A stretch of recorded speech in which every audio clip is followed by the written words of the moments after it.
Good afternoon, and welcome to Connecting Communities. Thank you for joining us for today's webinar, The Power of Place, Building Inclusive Economies Through Collaboration. I'm Sydney Diavua, Assistant Vice President of Community Development at the Federal Reserve Bank of St. Louis, and I will serve as your moderator for today's session.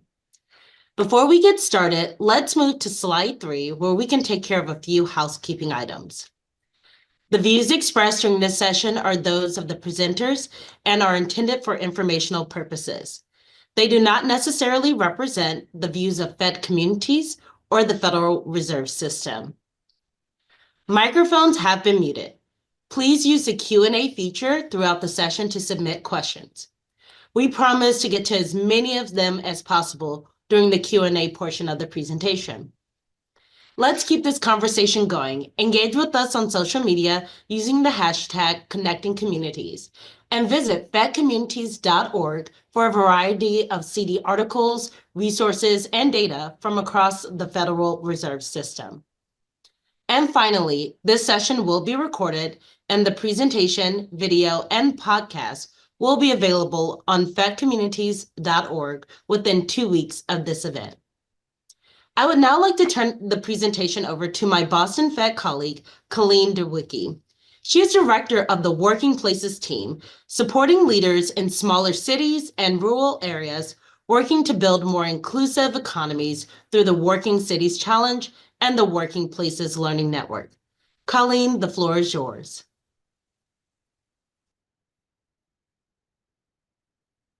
Thank you so much, Sydney. Starting my video here. And thanks to everyone for joining us today. We're really excited to have this conversation. And like Sydney shared, my views are my own and not necessarily those of the Boston Fed or the Federal Reserve System. So I'm really excited for this because it represents a longtime aspiration for those of us at the Atlanta, Boston, and Dallas Feds. What we'd love to do today is to illustrate that despite our different state contexts, regional contexts, strategies, tactics, and of course our accents, our local partners who are doing place-based collaborative work have so much in common when it comes to building vibrant communities that work for everyone. I think many on this webinar recognize that working on a local level is where it's at, and we're eager to learn together from 3 local leaders who have so much to teach us when it comes to building partnerships across sectors and doing that critical work of changing policies, practices, and mindsets so everyone can participate and prosper in their local economy. We hope you'll leave the webinar energized about your own ability and opportunity to gather with local leaders in new and different ways, build on the assets of your own local community, and help more of your neighbors thrive. First slide, please. So community development teams at our respective Federal Reserve banks have been supporting place-based initiatives for over 10 years now. And as you'll see in this slide, we do this by aligning our bank's research, data, and convening power along with the economic opportunities that are defined and pursued by local cross-sector leadership teams. While each of the place-based initiatives reflects our own regional context, you'll notice in the following slides that this all has a great deal in common. All of our banks are mobilizing multi-year flexible funding that's provided by external partners. Note that none of the Federal Reserve banks do provide funding to this work. We all provide technical assistance to help teams do things like navigate challenges, test, evaluate, and sharpen your strategies. And we connect teams with their peers to build networks, knowledge, and skills. Finally, we're all supporting local teams who are working toward an economic goal that's aligned with the Federal Reserve System's mandate of maximizing employment. Next slide, please. Today, you'll hear from participants from across these initiatives share more about what it takes to do this work on the ground. And as a way of introduction, we'll take a look at each of these Federal Reserve initiatives that these panelists represent as I share more about who you'll hear from today. So we'll go to the next slide, which is featuring the Atlanta Fed's Southern Cities Economic Initiative. And today we've got Mayor Tim Kelly. He's going to speak about his city's participation in SCEI, which is led by a partnership with the Atlanta Fed. And as you'll see in this slide, this effort has supported 15 cities and is currently accepting applications for another round. Mayor Kelly and Chattanooga's team used SCEI to inform and implement elements of their One Chattanooga plan, which outlines a strategic direction, key priorities, values, and initiatives that define a vision of community where all Chattanoogans can thrive and prosper, as well as the practical steps needed to achieve it. Next slide. So representing the Dallas Fed's Advance Together initiative is Amelia Reeves. And in her role with her community's local workforce board, Amelia runs the Big Country Manufacturing Alliance. That's a participant in the Advance Together's pilot round, which was launched in 2020. Based in Abilene, Texas, this is a coalition of manufacturers, local school districts, higher ed partners, economic development actors, and government organizations working to increase regional employment in advanced manufacturing careers. And last slide represents the Boston Fed's Working Cities Challenge. And today we've got Kat Everett, who participated in our second round in Massachusetts, which ran from 2016 to 2019. As you'll see in this slide, the WCC started in 2013 with a focus on smaller post-industrial cities in southern New England and has since featured an adaptation for rural regions in Vermont and Maine. Kat was on the Mount Washington Alliance team in Haverhill, Mass, which focused on improving economic outcomes for residents in a particular city neighborhood by building resident leadership and improving physical conditions. And that included creating third places where people could build social capital and then connect that to economic opportunity. If you're curious to learn more about these initiatives, there's lots to read on our websites, and I invite you to connect with your region's community development team to follow up. But now to the panelists, I'm so grateful to each of you for sharing your time and wisdom, and we'll hand it back to Sydney to get us started. Thanks so much, Colleen. As our panelists are joining us on screen, we've got a polling question to help us learn a little bit about you all as participants and what drew you to this webinar. You'll see the poll appear on the screen. How would you describe your community's efforts to collaborate across sectors on an economic goal? A, not started. B, early stages. We're just getting something off the ground. C, off and running. We have key partners at the table and an area of focus. D, established. Our collaboration has achieved tangible results. Or E, ebbing. We have a collaborative, but our energy or purpose is hard to sustain. And so as you all are filling out that poll, I invite our panelists to come onto screen. Mayor Kelly, Kat, Amelia, thank you so much for joining us today.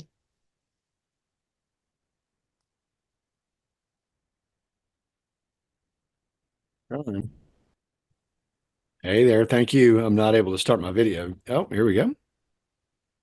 Yes, how are you? Thank you. It's an honor to be with you today. Wonderful, wonderful. And so as we go into the conversation, I invite you all to tell us a little bit about yourselves and your initiatives, anything that we've learned through Colleen's presentation. But I really want to hone in on what's happening around collaboration. You all are doing such interesting work in these initiatives in your communities, and you're engaged at such a high level in these collaboratives. So Mayor Kelly, I'll start with you. Can you tell us a little bit more about the work you're leading in Chattanooga? And then what's your biggest piece of advice for someone who's trying to run a collaborative across multiple sectors, organizations, and priorities? Sure. Thank you, Cindy. So, again, I came to the mayor's office through the business world. I was an entrepreneur myself and a business person, former chairman of our community foundation, spent a lot of time on various boards around Chattanooga, including the Chamber of Commerce. And I'm kind of an armchair economist, right? I'd never held public office before, but was convinced that our main project in Chattanooga needed to be about closing these really wide and pernicious gaps in net worth and wealth between, again, the haves and the have-nots. Really, we talk a lot about opportunity in the service of prosperity and thawing out our labor force participation rate. So to your point about the Fed pursuing full employment, again, particularly in the current political moment, we were always looking at this from a very utilitarian economic perspective. This is a problem that affects everybody, right? And so that's what the One Chattanooga plan is really revolves around. And so when we had the chance to participate in Southern Cities for Economic Inclusion, we jumped at it. It is exactly really describes the core of what our plan is trying to do. And that plan has 7 pillars and 11 values, everything from early childhood to closing gaps in public health, but specifically, really focusing on workforce development and skills acquisition to help address these longstanding disparities. So, in terms of the necessary elements, again, you have to have trust. You have to have built up trust in the community, and have those relationships so that when you begin to work, again, government tends to dive into these programs, and kind of they'll sit on a shelf, or they just becomes programs that blow away, and it's hard to get people to realize that you mean it this time, right? And that you're serious about the work. But we have, I think we've earned the right in Chattanooga, and we have made quite a lot of progress since we began roughly 4 years ago. Thank you. And it's interesting that you cited your experience in different sectors, because I know that's a lot of what happens as a part of these collaboratives, is bringing people from different sectors and different perspectives together to accomplish that goal. And I really appreciate opportunity and the service of prosperity, how you all are looking at it. You Thank you. mentioned workforce development. And so, Amelia, I'm going to come to you because that is a lot of what your initiative is focused on as well. So tell us a little bit about the work you're doing, as well as your biggest piece of advice for those who are engaging in these cross-sector collaboratives. Yes, thank you, Sydney. We are out here in West Central Texas, and we, as the Workforce Board, we cover 19 counties. 18 of those 19 counties are incredible, very small and remote, less than, a couple thousand people in the majority of those counties. And so we have unique challenges in that way, as both the Workforce Board with our workforce development initiatives, as well as how we're supporting across sectors, especially in our with our employers. Our mission is to help sustain a healthy regional economy in West Central Texas. And so one of the ways that we have addressed that is supporting alliances or collaboratives like the Big Country Manufacturing Alliance that was established back in 2016. And through that effort, in the developing stages, that group of manufacturers, as they came together, realized that although they set this goal of increasing, opportunities and good paying manufacturing jobs across our region, it wasn't as simple as flipping a switch and making a job, or the whole "if they build it, they will come" mentality. It's not that simple anywhere. And it's definitely not that simple in a rural area where you're facing challenges like brain drain and people going to the bigger cities, lack of resources, and lack of access to sometimes education and training and what it takes to get into those jobs. And so we were really thrilled to have the opportunity to join in the Advance Together initiative when that launched back in 2019, 2020 time period. And so through that, we learned a lot as an organization, both with the BCMA and as our workforce board. And at this point, we're happy, to say that we've seen a lot of improvement towards that North Star goal in our manufacturing sector. But what is most exciting to myself is that we're now able to take those lessons and those successes and establish other collaboratives and partnerships in different industries and around different systemic problems that we face that are affecting our economy. And so to answer your specific question about the biggest piece of advice I would have at this point is it's kind of along the lines of trust, but it's like listen all the time and listen some more. And then kind of our tagline for the last 3 or 4 years is, how do we lead from the middle? And as a collaborative effort, we talk a lot about shared leadership, but as that convener and intermediary, it was really important for us to find a balance of both being able to galvanize leaders across both the private sector and our education partners and our community leaders, and galvanize them around this initiative and this problem and what we want to do, but then stepping back and setting an ecosystem where we allow that collaborative and the group to really take charge and lead. And so it's definitely not simple as it sounds, but it's something that we're constantly working towards, is how do we maintain that middle stage as a backbone, and ensure that both the industry partners who are trying to solve these problems, which directly impacts our economy, have enough buy-in and see those outcomes, but also how our community members, the people that we're trying to support and engage with, are also feeling that they are directly involved in the leadership of this work. That's helpful, Amelia. And so, one, that's really exciting to hear that you all have been able to even start taking those lessons and applying it to other sectors and seeing what you could do with other industries. But it's helpful, we have trust, we have listen and listen some more. Kat, what about you? Tell us a little bit more about your work and what's your biggest piece of advice? Sure. So I am very fortunate to be able to be a city councilor in the area in which the initiative started with the Mount Washington Alliance. So the Mount Washington neighborhood is a specific subset of the city in which we found that as data was going across the board in the city, the things were elevating, median income was going up. But in this particular neighborhood, things were actually decreasing. And so we really focused our initiative in on this one particular neighborhood, the Mount Washington neighborhood. And the focus was on filling the economic gaps.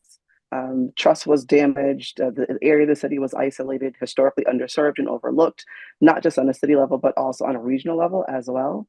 So one of the things that I was fortunate enough to be able to continue on through the Mount Washington Alliance and then beyond that is cultivating a cultural community healing and art space called Coco Brown, which focuses on building the local economy, both socially and tilling the ground for positive economic development and growth. And so I feel like the advice that I would give in regards to cross-sector work and some of the experiences I've dealt with this is, I think, started in 2015. So it's iterated, right? Like kind of the work and what it has looked like on the ground level. The thing that I think that is most important is that people are really clear about their vision and their why. So, for us at Coco Brown, that was kind of moving the lever on the closing that gender wealth disparity gap and really kind of cultivating a sense of belonging so that people wanted to not just stay in Haverhill, but see themselves starting a family, starting a business, and really rooting in place. It was a intentional placemaking effort.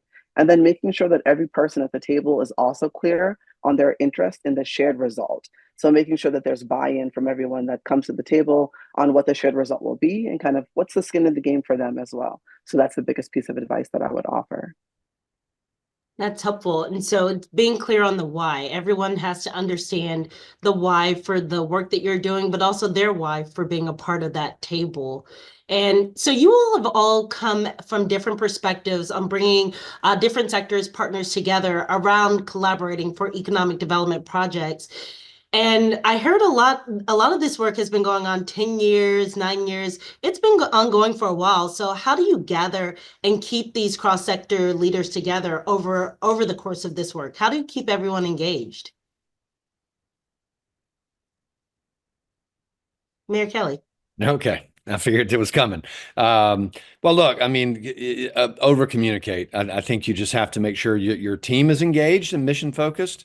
I mean, for us, it really helped to have a plan coming into office, which politicians generally don't like because they don't like being held accountable. But, when you write it all down and that becomes your North Star, it makes it easier. Makes it easier to hire. It makes it easier to get everybody refocused on the work. And this is, there in black and white, for everybody to read and for us to it is kind of our North Star and it's not changing as long as I'm here, right? So, and Chattanooga has the great good fortune, as a lot of cities on the call do, of having a very strong culture of private-public partnership and philanthropic partnership. So it is just about, routine communication. And again, I think missional focus. What about you, Amelia? Yes, I again would echo Mayor Kelly. The regular communication and maintaining that alignment on the shared goals, especially across the different sectors, was vital for our work with the manufacturers and that alliance. In the early days, they completed, root cause analysis. They created a logic model, all of those steps to make that plan, right? But something we learned based on some missteps early on is that once that plan was developed and those activities or actions were taking place, some of the sectors, say like higher ed, for example, who weren't directly involved in those initial actions, became more and more disconnected. And so we realized that we have to regularly communicate, but communicate how every action leads back to that North Star goal to maintain their buy-in and involvement, even through the time that they might not be directly impacted and or directly involved with the work. So it seems like making sure to not only communicate, but communicating those metrics that impact, having those that communication and saying, here's how we've made progress over time and how we're getting towards those metrics that we've designed together. Yes, why is every step important, and how is that impact being made? Yes. What about you, Kat? How does your group stay together over time? Sure. So the way that folks came together, I would say that local leaders came and went as necessary and relevant engagement occurred. So we gathered folks with the helpful guidance of the Boston Fed, continually asking us who else is needed to be at the table, right? Like every time we came together, we were consistently assessing, who else needs to be there. And then executive directors, CEOs, and faith leaders involved who were long-term may have stayed the entire initial process during the Working Cities Challenge, who have since retired and moved on to other sectors. And most importantly, new leaders were identified as more residents got involved. That brought together community needs, and the local landscape changed. It required new leadership and additional partners to come to the forefront. And so that's how I would say that our initiative kind of has ebbed and flowed since then. So the times and the residents kind of demand what the needs are going to be and respond to that. And we did have quite a bit of retirements actually. Post, I think there was at least 4 folks from prominent 20, 30-year careers that retired. And so it did leave some space for new folks to kind of come in. And I think that it flowed very organically, like with the times and what was needed. So that was our approach. That's interesting. You mentioned that you had 4 leaders retire. And so we did have a question come in already that says, how do you sustain this work across the leadership transitions and partners? Have Mayor Kelly, Amelia, did you all also experience some leaders who transitioned? How did you all sustain the work when those individuals left?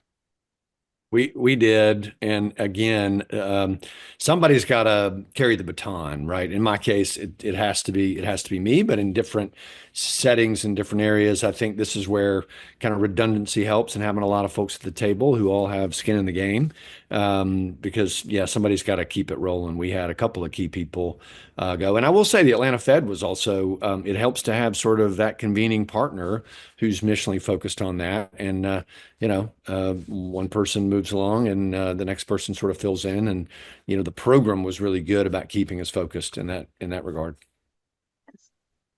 Same here. We talk a lot about organizational buy-in versus individual buy-in, and although obviously the leaders themselves are necessary and wonderful to have at the table, but how even in the early days are we ensuring that the organization as a whole is bought in to help with transitions like that? We most of the businesses and organizations across sector are small, and so there's not that many people. And so another issue that is similar that we run into is the leader might transition to a new role, or five more roles are added to their plate at their organization, and so ensuring that back to that goal alignment, everything is in place to where either turnover happens, advancement happens, that they still see their place at the table. So, Kat, I'm going to come back to you for this next question because you mentioned a lot of different stakeholder groups who are taking part in the work you're leading. And so really interested in what other community actors play a role in shaping your approach to the work, and specifically, what's been the role of resident leaders? Sure.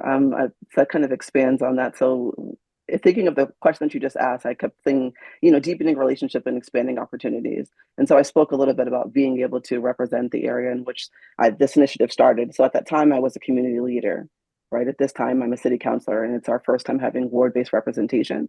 So I think, the times have changed. The residents have led that change. And so for Haverhill, we were actually on the verge of being sued. And so the residents pushed for that change towards ward-based representation, right? And that kind of led to the shift that happened. And I'm, honored to be able to be in that seat, to be able to represent the neighborhood in which I've been advocating for, because this work for me is hard work and it's hard work, right? And so I think that putting residents at the forefront, creating small groups of, at the time with Mount Washington Alliance, of just coming together, elevating resident voice, telling people that you can go to city council, that you can go to school committee, and you can have public participation, bringing groups of parents in so they can practice that skill of being in front of, speaking their truth to power, collaborating on community forums like we had to do after the public execution of George Floyd, where again, residents were coming, stepping in, speaking their truth to power, saying, this is what we need, this is what we're looking for, these are the things that we feel we can control at the local level, and really that there's a lot of power in which you can control at the local level, and not to kind of get swept up into what might be happening at the national level, but really leaning into that local landscape. Has been very important. And so that's kind of the way that pipeline has happened, where like we saw local leaders kind of elevating. And since then, they've been having more space to come into their sense of leadership. And, that continues on. So it's something that we're really proud of. And with the folks that retired, I do have to say, for two of them, they were able to kind of lean into their retirement and actually maintain local presence.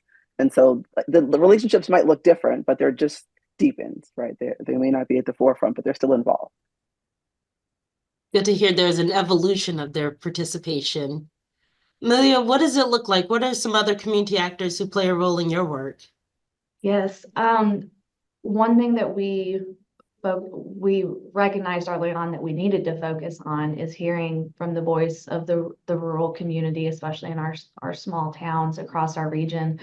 And we did, all the things we could think of at first to hear what they were saying, from surveys to focus groups to interview, all the things, which, gave us a lot of great feedback. But the biggest difference I feel like we made was when we made room for more people from the community to sit at the table where the decisions were being made. And we had a collective understanding at some point along this journey, not just us at the workforce board or our community partner, but a collective understanding and belief that without every community voice, or without the people that we were attempting to reach at the table and actually making decisions and impacting the decisions of the actions that we're taking, we wouldn't, make any progress whatsoever. And so we made that shift, and that was actually, the turning point, I feel like, in our work.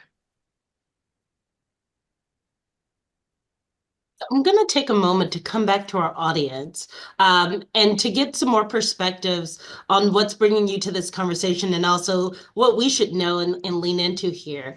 And so now that we've started to unpack some of the lessons that we're learning about collaboration and working through public-private partnerships, I've got another polling question for the audience. You'll see that poll appear on the screen now. See, it's up. In your community, what presents the biggest obstacle to collaborating across sectors to achieve a long-term economic goal? Is it A, agreeing on a shared purpose or goal? B, developing the trusting relationships needed to undertake shared work? C, insufficient funding to support this way of working, or competing priorities and limited bandwidth amongst the local partners? Or D, the absence of collaborative infrastructure. So that's dedicated staffing or backbone support. So we're going to see what our audience is saying. What's one of their challenges?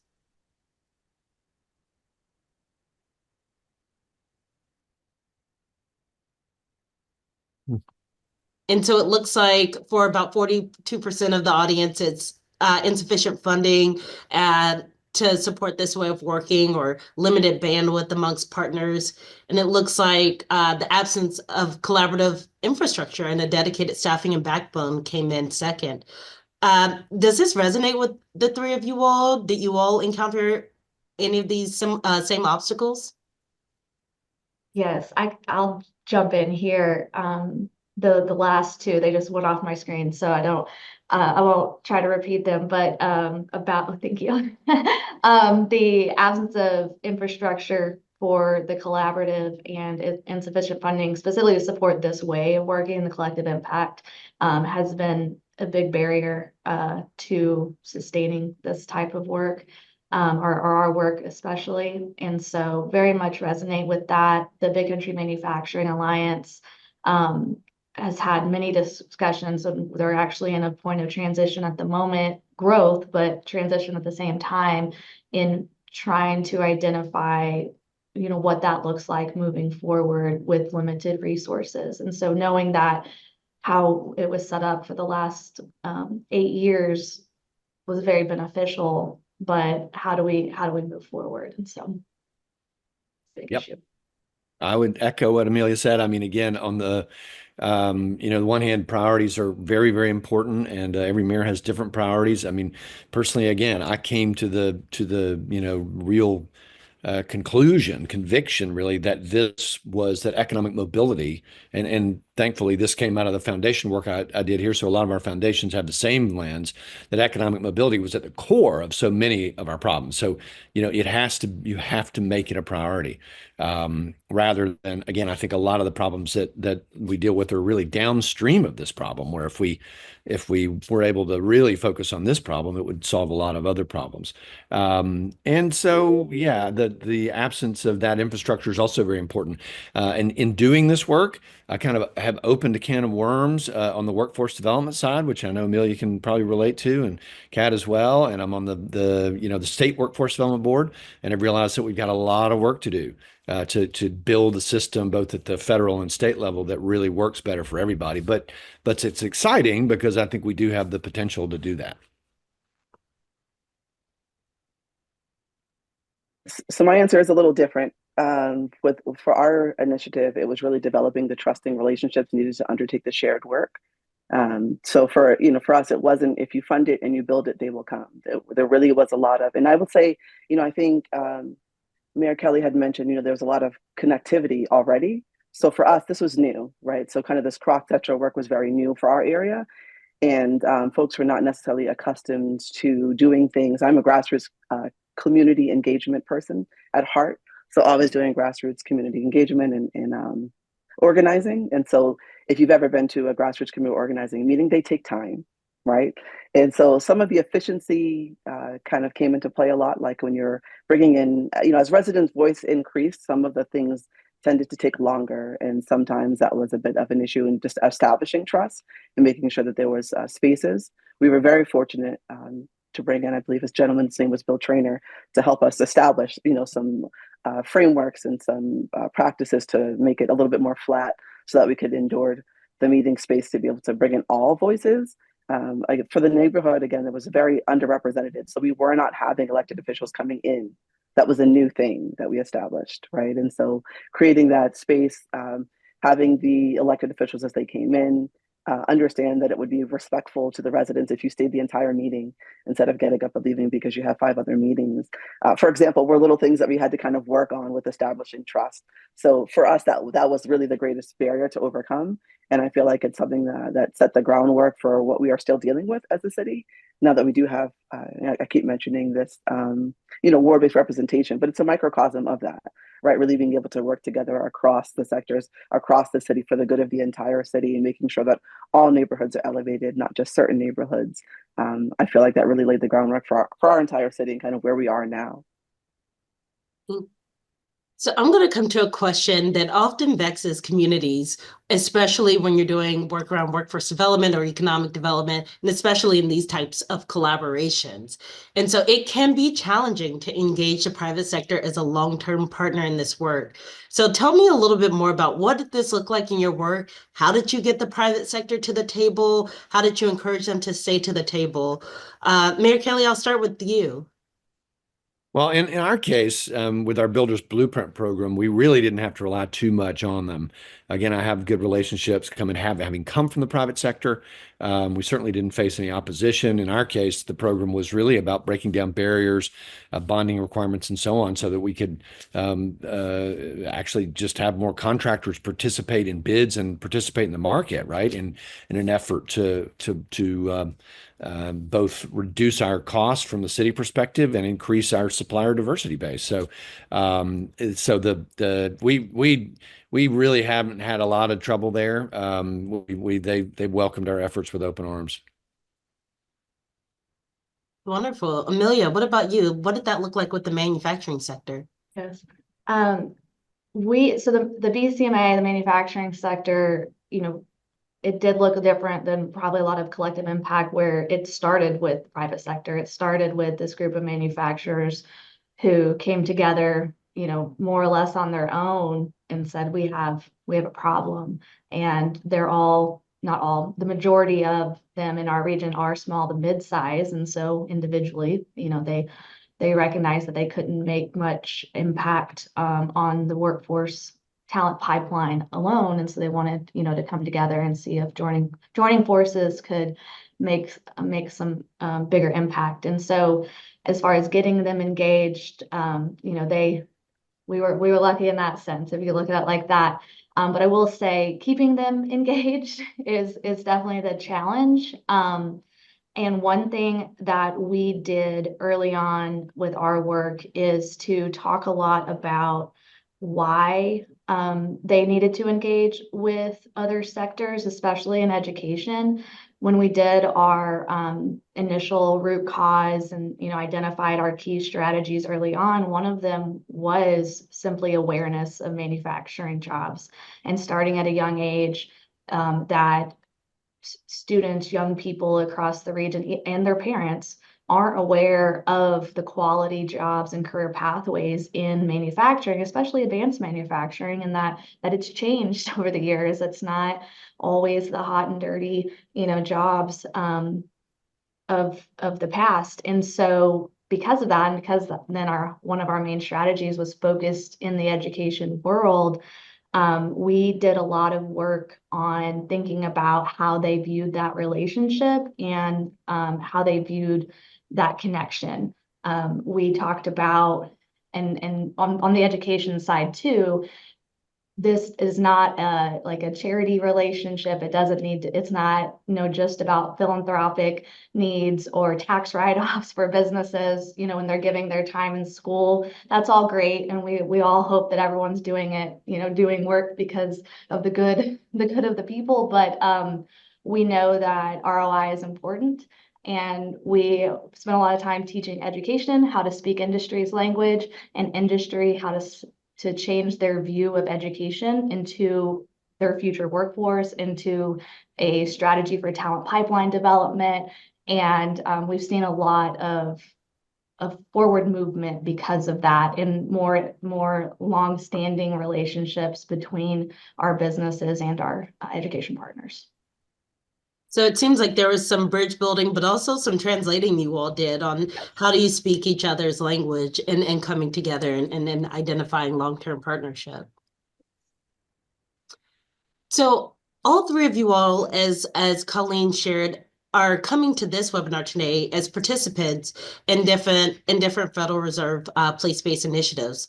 So can you talk a little bit more about how being involved in a Federal Reserve initiative helped you or your work, your group think differently about how you're improving people's opportunities to participate in the local economy, or any value that you all derived from participating in those three initiatives, SCEI, Advance Together, and the Working Cities? What about you, Amelia? Yeah, I'll go ahead. I can't speak highly enough of the team in Dallas, wonderful team that supported us for the last several years. And just as for myself and as our collaborative, the connection to resources they were able to provide. One thing we talk about a lot in rural areas is that it's an access problem for leaders as well. We simply either don't have the time because we're doing so many things, or don't have the connections in the right places, I guess, to learn about more opportunities or have access to more funding or things like that. And so through the Advance Together initiative, we were able to not only be made more aware of our resources and connections, but also connected to other people doing similar work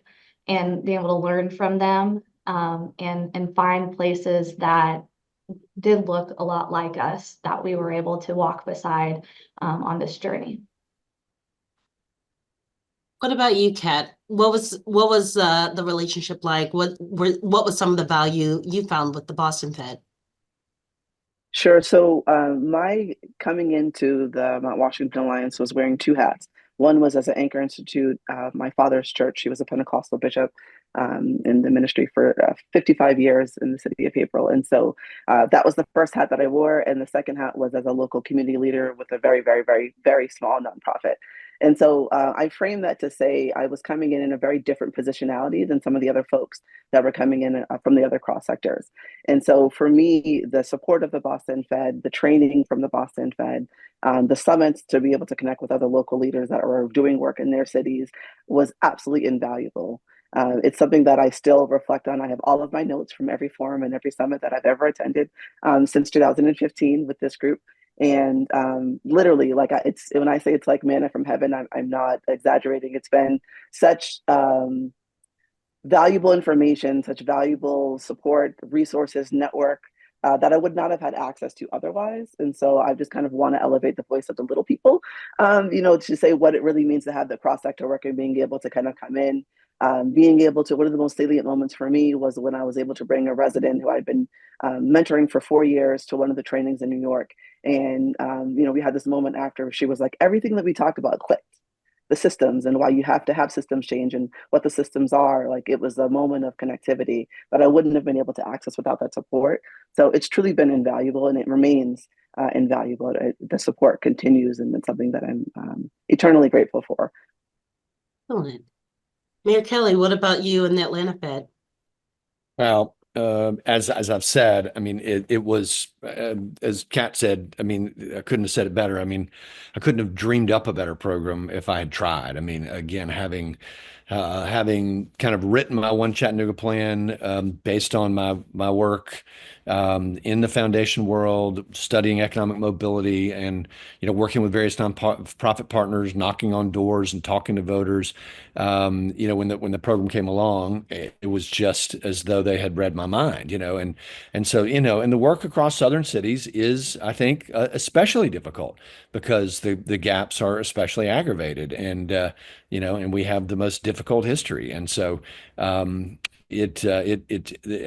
I hope the program continue. I've told them I've done everything I can to continue to support it, and we'll continue to do that because I think it's a critical convening. And again, they can, if the Fed comes up and Charlie Van Dyke, who's on the call, knows, they can come up and talk to us about capital absorption or any one of these issues, and everybody in the community is going to perk up and come to the table and listen and take them seriously because the level of credibility there is really beyond anybody else that I could possibly bring to the table. So I want to turn the conversation back again to our audience. If you have not already, we've got some questions rolling in, but if you have not already submitted your question, please use the Q&A function. We're going to try to get to as many questions as possible because we know there's a lot of interest in how this work happens and how you can apply it to your own community. And so I'm going to go to our speakers. Our first question is, how do you know when you're making progress, and how are you tracking info on outcomes? And so this is maybe the least glamorous part, but such an important part. How do you know, and how are you tracking info on outcomes? Who's up? Mayor Kelly, if you'd like to jump in here. Well, I can. I mean, in our case, we were just tracking cohorts, right? I mean, we started this program and it was very conjectural to begin with. I think we had 5 folks in the original program. And I think we've got now a waiting list in our in the following cohort of like 20.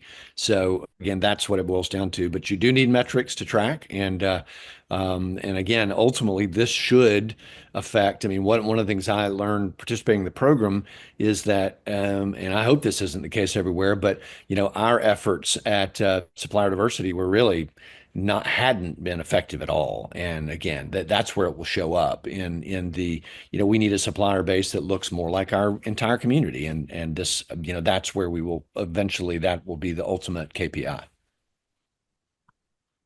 For us, we track specifically with our manufacturing work because, like I said earlier, we identified a lot of areas to focus on early on in that pathway of a person. And so working with education. So we tracked individual activities such as work-based learning was a key activity for us. So how many students were we able to place in manufacturing internships? What were the outcomes of those internships? What were those outcomes a year or 2 years down the road? Also working with our higher ed partners to track enrollment, retention, and completion in our manufacturing programs in our region. And then they in turn track employment placement from those programs. And then overall, our North Star goal, is increasing the job opportunities. And so we're on track there. I think we hit 6% growth last year after 4 years, and our goal is 10% over 10 years. So I will call out, because of the data question, it's something we struggle with a lot, is data sharing across sectors at the state level in Texas, at least. And I'm not familiar as much with all other states, but I imagine it's an issue in a lot of places where the workforce, higher ed, and K-12 systems aren't seamlessly able to share data. And therefore, if you're working on a program or an initiative like ours, where you're starting with a person at the age of 14, we can track them to college, but then they, change numbers or change whatever, how you track them. And you can't track the same person through the whole process. And it's something that the state is working on right now. And we're working on at a regional level, but it's a very big challenge. So anyone has solutions, always happy to hear those. Yeah, I wonder if the others have any solutions. I did have that question on what kind of infrastructure do you have to collect all of that data? Kat, how do you track outcomes?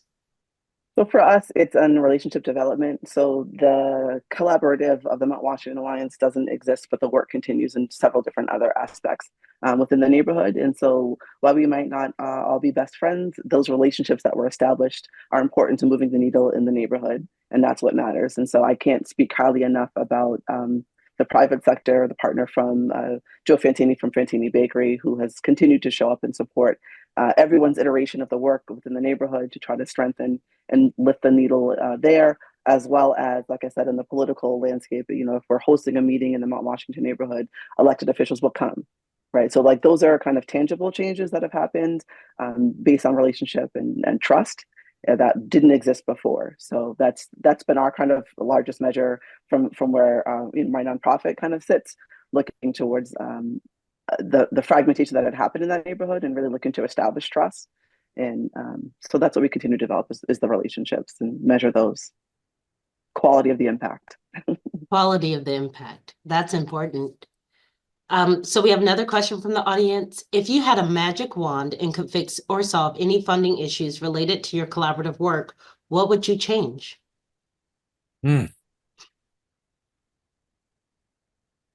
I can start for that if you want me to. So, like I said, I mean, the work has continued in iterations, and our very initial idea was to kind of have a hub. So I think if any of us, came into some substantiated amount of money, we would still try to have a hub to centralize some of those services because there's still certain parts that we're missing within the neighborhood. So we do have Keith Boucher with the Make It Haver, who's working on workforce development, ESL, and resume, support with us. Like it's artist, culture, entrepreneurship support. But there are certain other things that are kind of missing within the neighborhood. Still, it's still very underserved. So I think for any of us, if there was a magic wand, we would say, let's have a one-stop, and how do we fund that and have it sustainable? I love everything that Kat said and agree with that. In addition, to that, going back to the infrastructure piece, if that was simply taken care of, that there was funding for infrastructure, whether it's staffing, for the convener, the backbone, whatever, operational things, the things that aren't, fun to fund, in funders' perspective. I shouldn't say that word so many times in a row, but, that would be my magic wand to kind of like take that problem off the table so we could then focus directly on the work and the impact. Yeah, there are a lot of things. Again, it would be great to have more funding and to have somebody more staff to be able to focus on this full time. Very frankly, again, because I do think it's very central to the work. But there are a lot of other programs, and again, we're making progress, but we could accelerate things with more resources for sure.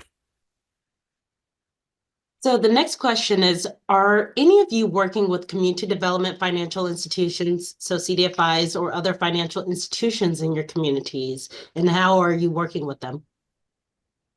Yeah, I can jump in. We asked Pathway Lending was a key CDFI for us that helped us to provide grants to help. In this case, we had contractors who needed to meet bonding requirements, right? And so they were actually quite instrumental in helping. Any others? Kat? So we do develop a relationship with the CDFI. They just changed the names, so I'm going to forget the name of what they're called now. It used to be MCCI, but I think they may be Nectar now. They've just kind of rebranded. But Haverhill was historically underrepresented in the numbers of folks that were applying for the kind of low interest, high risk kind of grants for their businesses. And so, and we're still underrepresented. Haverhill is it's a tough nut to crack in regards to cultivating relationship development, but we work closely with them to try to maintain whenever they're doing events, to try to make sure again that we bring in local voice and that we're able to kind of get them to Haverhill as often as possible to try to cultivate relationships.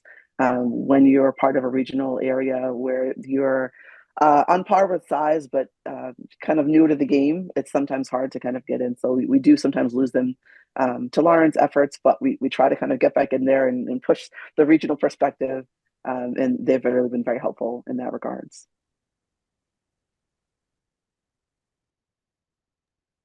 So I see we only have a few minutes left, and I just want to give one final question to all of you all as panelists. And as you think about what you're doing and how your work has really transitioned and transformed over the collaboration and bringing partners together, I want to take you back to where you started. And take it back to what are the preconditions needed to start this kind of work, and what needs to be true before leaders contemplate undertaking an initiative like yours? So final thoughts, what's needed to get started? Go ahead. And this might be a super simple answer, but an identified need or gap or problem to address that is shared amongst your group. I think sometimes we fall in, or maybe I'll just speak for myself and no one else, sometimes we fall into a trap of maybe putting a problem on another sector or group that is not the problem that needs to be solved, or not the need that needs to be addressed first. And so I would say identifying that shared gap or shared goal is imperative. Helpful. I would echo that and just say it really helps to have a specific, measurable goal, right? In this case, we knew what the problem was, and again, it's easy in work like this to, as you say, just kind of hold hands and sing kumbaya, as it were, because if you really need to break it down and find something that you can move and change and measure, and that is key. I would also say though that you have to have the you got to have the trust, and you got to have the desire and the focus to fix it. Yeah, Mary Kelly just took the words out of my mouth. Trust and/or respect, Mhm. I think are key. So I've been very fortunate to be able to consult with many different cross-sector, collaboratives since this initiative. And I think it is paramount that the relationship development component with the team happens first. That there is a sense of understanding, the capacity to be able to share differences and work together across those differences is key. And I think that relates a little bit to where we started with, there has to be trust. You have to listen, and there also has to be a clear why on why you're doing this, why everyone's coming to the table and establishing these partnerships. Any final thoughts from our panelists for our group? Any words to leave the group with? I would just Just to say, continue the again, work. sorry, go ahead, Kat.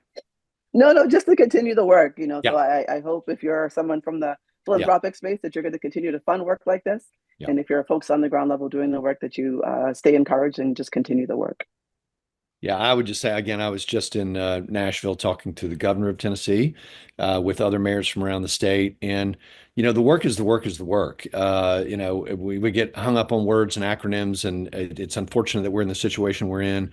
But if you peel the onion and, and present the work in another way, again, the quest for full employment at the Fed is a great way to look at this.